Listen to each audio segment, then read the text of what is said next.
Good evening and a very warm welcome to 6 p.m. on India Today. We come to you from Sitamari in Mirzapur, Uttar Pradesh. The reason why we are here is if you just listen in and you can hear her talk at the back.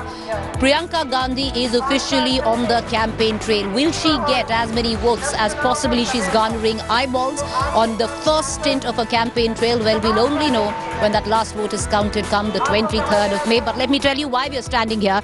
She's speaking right across and she's set to come and pay a visit at this really old temple. It's over 200 old. It's the Sitaram Temple that you can see right here. And this is where she's going to come. She's going to pay a visit. And after that, she is going to be in Mirzapur.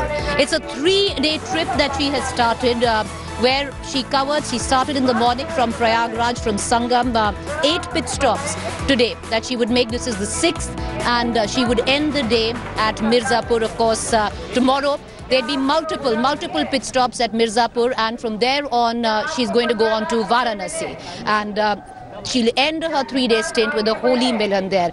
A lot of political messaging on why she chose this particular route, especially starting from Prayagraj, Allahabad, all the way to Varanasi with Mirzapur in between. We're going to tell you all about it. But today, and it's much like Priyanka Gandhi, she chose her first day of campaign to directly attack the Prime Minister. Already, when especially on social media, you have a hashtag and you have an entire campaign of Main Bhi Chowkidar, which is right now viral. On that, she did comment, and she said very clearly at that Kisans don't have chowkidars, only people who are very rich. Kisano ke chowkidar nahi hote, sirf amiro ke hote. Listen in to the series of attacks which she laid bare today, especially on the Prime Minister. Listen in.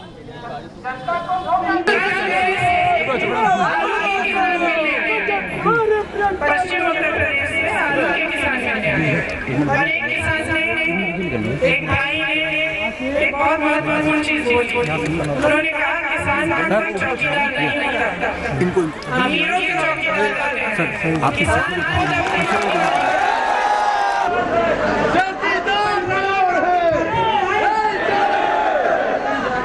हमारे प्रधानमंत्री यहाँ आए,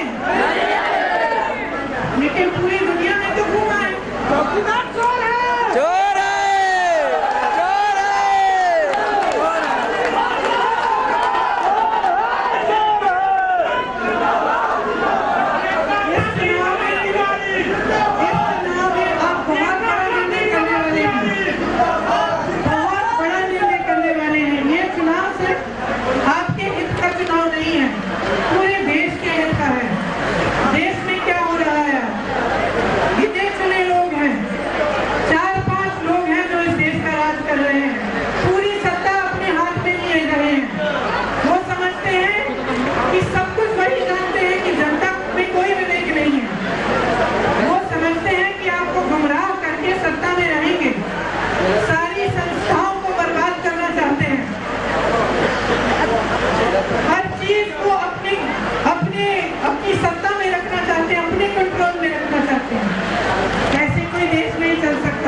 Joining me right now is my colleague Maushmi, who's been tracking Priyanka Gandhi through the waterway, Maushmi, haven't you, since the morning with the boat right behind her.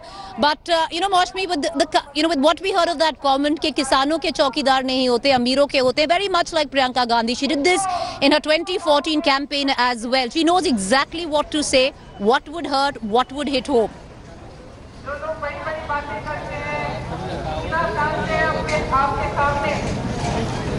See, Preeti, clearly this time round she is not only restricted to Raebareli and Amethi, and there Priyanka Gandhi Vadra is clearly saying that she is here to dent the BJP's fortunes.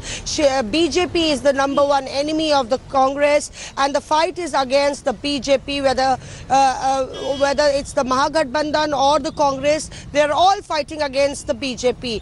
Importantly, two big takeaways. One, we saw Priyanka Narendra, the politician, making a scathing remark at the Chowkidar, maybe who Chowkidar campaign of the BJP. Then secondly, we saw Priyanka Gandhi Vadra connecting to the masses and showing the other side of her persona. She spoke to students who were absolutely elated about the fact that she narrated not official experiences but personal experiences. She met women and the women students said that she spoke about women power, about not being used, not being allowed to be played as the victim card, to stand strong on your ground. That are the takeaways that these students took away home. And importantly, it also reveals about the personality of Priyanka Gandhi. When somebody asked her whether she knew how to swim, she said that she was a certified rescuer.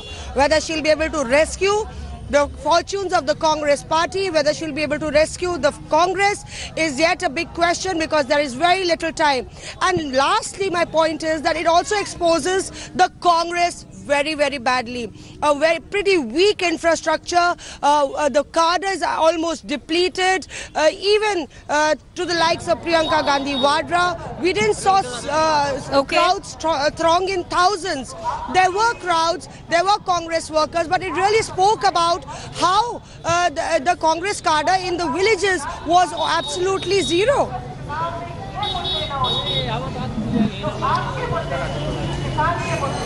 All right, stay with me, Maushmi, because, this tour, even though it's coming less than a month before the first phase kicks in, of course, East UP is not in the first phase, but having said that, will also expose a lot of chinks in the Congress armor because, mind you, what are they coming from? They're coming from just two seats in the year 2014. Their best has been in 2009 where they had 21. So a lot of work that the Congress needs to do, and in workers in Uttar Pradesh anymore was one of the issues that the Congress is faced with. But what was the entire agenda? What was the entire idea behind this 3-day trip which starts from Allahabad, ends in Varanasi? How was it formulated? What was in mind at that point of time? Well, a three-pronged strategy here. Number one, start from Allahabad. Allahabad right now still basking in the glory of Kumbh. Still extremely happy, at least the people we spoke to, with the Bharatiya Janata Party because there are physical signs of development for the people there. Start from there, hopefully take the sheen off the BJP. Start from Prayagraj, Allahabad, the twin constituency of Phulpur and Prayagraj because that was the Gandhi bastion. It's an emotional connect when it comes down to the Gandhis, the first parliamentary seat of Pandit Jawaharlal Nehru. Won that. The second point would be to take the waterway, to take the Ganga traveling from Prayagraj all the way to Varanasi. Primarily so because let's go back to what happened in 2014. The Prime Minister started his campaign on the Ganga in Banaras. And Priyanka Gandhi choosing the same Ganga route, hoping to expose more chinks in the armor of the BJP promises that they had made where the Ganga was concerned and possibly not delivered. Number three, and that's extremely important, is the political game plan. About 14 to 15% is the backward OBC population for the state of Uttar. It comprises of the Kushwahas, the Mallas, the Kumris, the Kurmis, the Patels, and that is the kind of population which resides by the bank of the Ganga, especially the route that she has chosen. Now, this is a vote bank that really isn't sworn to a particular party. We spoke to a lot of people and they said that kabhi ye, kabhi wo hota rehta hai. So that is the plan because let's just give you an example. 7% of the Kurmis had gone the Bharatiya Janata Party's way in 2014. It is this vote bank that the Congress finds the easiest to possibly dent and hopes to make maximum electoral gain by that. Even today, when we heard Priyanka Gandhi talk on various pit stops of hers, she directly communicated where she talked about how, this particular patta for this particular ghat will go to the Ganga Putra and will go to the Ganga Putras and that would mean Ganga Putra is the Dalit community here who are usually called that. So it's an interesting game plan. Let me quickly cut across to our guests. I have Javed Ansari with me, political analyst. I also have Manisha Priyam. Javed, I'll come to you first. Javed, politically speaking, what do you make of Priyanka Gandhi's 3-day campaign, this blitzkrieg she's on, is this more eyeballs than actual political dividends? Well, the idea is to try and lift the Congress's, the number of seats that the Congress wins in the 2019 elections, to improve upon what they did the last time, which was just the 2 seats in family bastions of Amethi and Raebareli. But it's easier said than done. Priyanka Gandhi has chosen the toughest patch.